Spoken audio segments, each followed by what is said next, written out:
소상공인이 납부해야 되는 세금에는요, 부가세와 소득세, 원천세 딱 이 세 가지만 기억하시면 되는데요. 신고기한을 잘 지키고 제때 세금을 납부하는 것만으로도 불필요한 가산세를 줄일 수 있습니다. 부가세의 경우에는 일반적으로 과세사업자 중 일반 과세자의 경우에는 1월과 7월, 간이과세자의 경우에는 1월 달에 신고를 하게 되고요. 소득세의 경우에는 소득이 발생한 연도에 다음 연도 5월 달에 종합소득세를 신고하게 됩니다. 원천세는 고용하는 직원이 생기는 경우에 해당 직원에 대한 급여를 지급할 때 신고를 진행하셔야 되고, 매달 급여를 지급한 날에 다음 달 10일까지 신고 및 납부가 이루어지게 됩니다. 이외에도 납부해야 될 세금이 있는데 해당 세금들은 이제 고지서가 날라오게 되면 납부하시면 됩니다. 소상공인 분들이 가장 두려워하시는 부분 중에 하나가 바로 4대 보험료인데요. 4대 보험 정규직 직원을 고용하는 경우에 우리가 해당 직원 급여의 약 20%가 4대 보험료로 발생되게 되고, 이때 절반은 근로자가, 절반은 사업주가 부담을 하게 됩니다. 사업주가 부담하는 4대 보험료는 당연히 비용 처리가 가능하고요. 원천세와 마찬가지로 급여 지급일이 속하는 달에 다음 달 10일까지 납부하시면 됩니다. 또 사업주 본인에 대한 국민연금과 건강보험료가 있는데요. 이 부분도 이제 직원에 대한 4대 보험료를 납부할 때 함께 납부하시면 되겠습니다. 건강보험료의 경우에는 정산금이 있어서 5월달 종합소득세 신고가 끝나게 되면 11월에 추가적으로 건강보험료가 정산되니 이 부분도 놓치지 마세요. 적격증빙을 잘 챙기시는 건데요. 우리가 벌어들이는 매출액의 경우에는 현 국세청 시스템상 굉장히 명백합니다. 따라서 여러분들은 돈을 지출하는 경우만 신경을 쓰시면 되는데요. 되도록 비용을 지출할 때 사업용 신용카드나 체크카드를 활용하시면 좋을 것 같고요. 현금을 내거나 통장을 이체하는 경우에는 세금계산서나 계산서, 현금 영수증을 발급받으셔야 됩니다. 만약 상대방이 이러한 증빙을 발행해주지 않는다면 이 경우에는 상대방 주민번호를 확보해서 3.3%를 떼고 지급을 한 후에 원천세 신고를 진행하시면 됩니다. 사업용 신용카드와 사업용 계좌는 반드시 국세청에 등록 및 신고가 이루어져야 합니다. 사업용 신용카드 등록을 통해서 국세청에 사업과 관련해서 이러이러한 비용을 사용하고 있다, 이렇게 보고하는 효과가 있는 것이고요. 사업용 계좌의 경우에는 복식부기 의무자는 신고를 하지 않게 되면 가산세가 발생되고 감면 등이 전액 배제될 수 있기 때문에 미리미리 신고해 두셔야 합니다. 그리고 직원을 고용하는 경우에 굳이 인건비를 신고해야 되나요? 이런 질문들을 많이들 주시는데요. 현행 세법상 직원의 급여를 신고하지 않으면 직원이 내야 할 세금을 납부하지 않는 것이기 때문에 사업주는 비용 처리가 불가능하게 되고요. 결국 직원이 세금을 납부하지 않았으니 사업주가 대신해서 세금을 납부하라는 것이죠. 당황하지 않고 인건비는 반드시 신고하셔야 됩니다.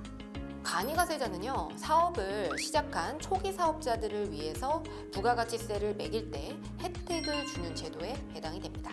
초기 사업자를 위한 인센티브 제도라고 생각하시면 되고요. 간이과세자의 요건은 개인 사업자 중에서 부가세를 포함한 연간 매출액이 8천만 원이 되지 않는 소규모 사업자에 해당이 됩니다.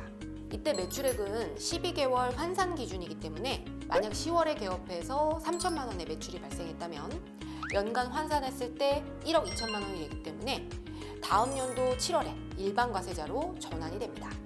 최근 매출액 기준이 연간 4,800에서 8천만 원으로 상향 조정되었거든요.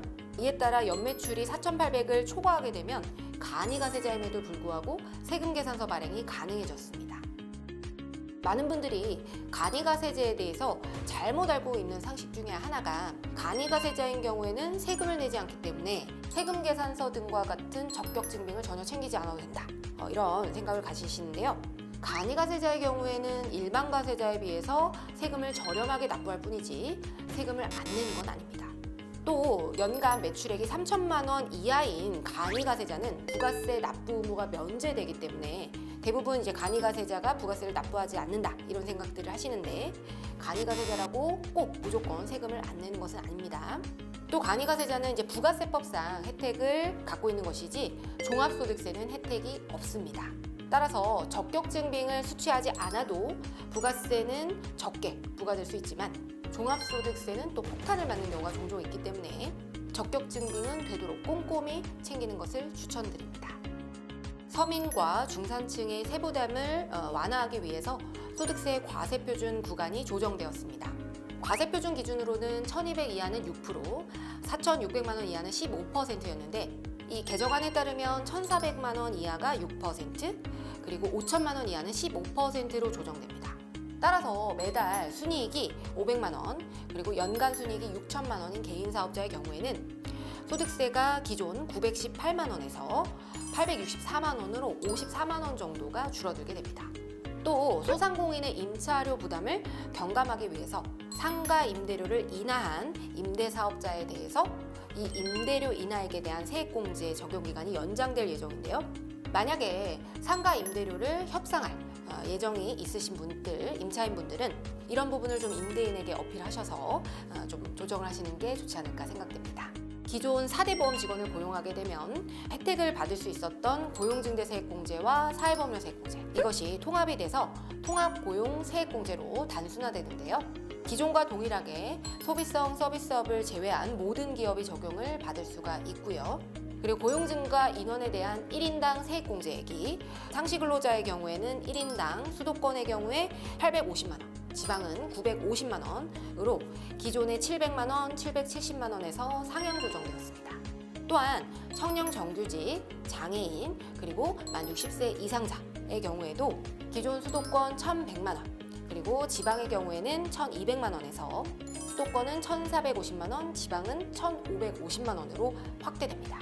단 공제 후 2년 이내에 상시 근로자 수가 감소하는 경우에는 기존에 공제받았던 금액을 추징받을 수 있으니 이 점을 유의하셔야 되겠습니다.